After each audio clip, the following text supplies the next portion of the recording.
victoriously. I need you to jump up and hit 3 people and tell them victory is yours.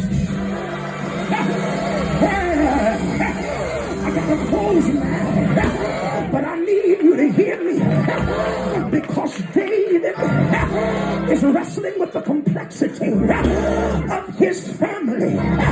David is wrestling with the complexity of his enemies. But lastly, David is wrestling with the complexity of his deficiencies.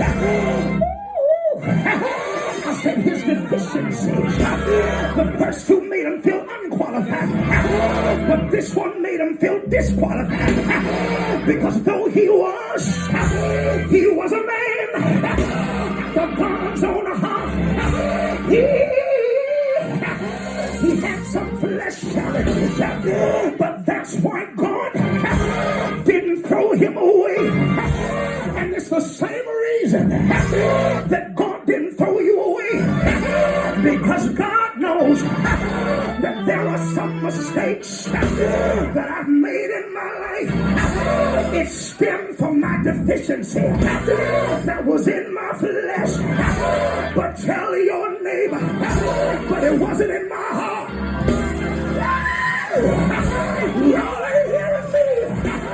It was in my flesh, but it wasn't in my heart. Please, please, please tell your neighbor it wasn't in my flesh, but it wasn't in my heart. That's why God could love Noah, because there was a drunk in his flesh, but there was an evangelist in his house. This is why God could love Samson, because there was a whoremonger in his flesh, but there was a judge in his house. This is why God could love Elijah, because even though depression and insecurity and suicide was in his flesh, there was a passion for God in his heart. And even David, when he fell with Bathsheba, became an adulterer and a murderer.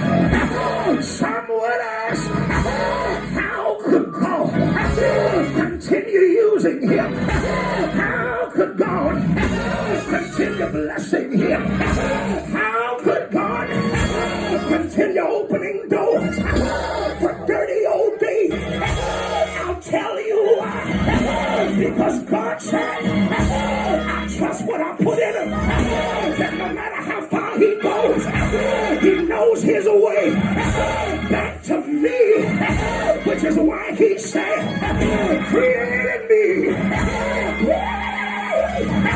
a clean heart, oh God, and renew the right spirit within me. Restore unto me the joy of my salvation, and uphold me with thy sweet spirit. Not your neighbor, and tell him, say, neighbor, your steps have been ordered. Come on, tell somebody else, your steps have been ordered. They don't believe you. They don't believe you. But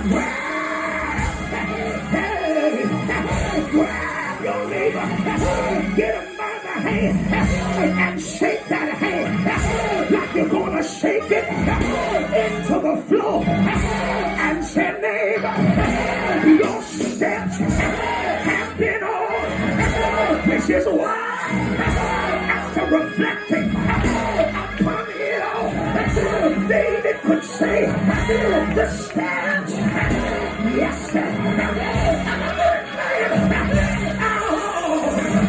They're ordered by the Lord. As a matter of fact, I need to see if I have a few steppers in here. Grab somebody and say, come on, neighbor, walk with me for a while. If you believe that God's not through with your life? Pull on your neighbor and take a step. Oh, come on, somebody. If you believe that God's got more in store for you, take a step. Y'all ain't moving yet. Get out of that road. Grab your neighbor. If you believe that God has called you to something else, He's called you to another level. Take another step. Now tell your neighbor, I got news for you. You're getting ready to step into the greatest season of your life.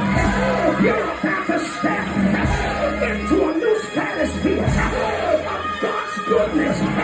That's why I love the songwriter said, and He walks. I wish I had a church here with me and talks with me and tells me that I am His own, and the joy that we share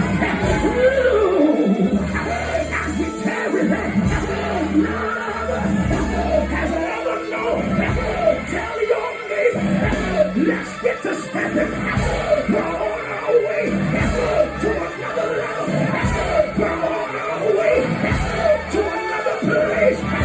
Tell your neighbor, come on and go with me. I said, come on and go with me. Where are we going?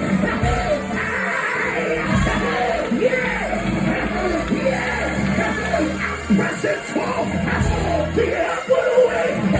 New hands are gaining every day. Still praying while I'm onward bound.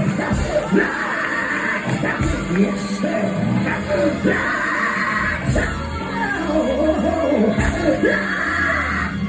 Plant my feet on higher ground. If I got a witness who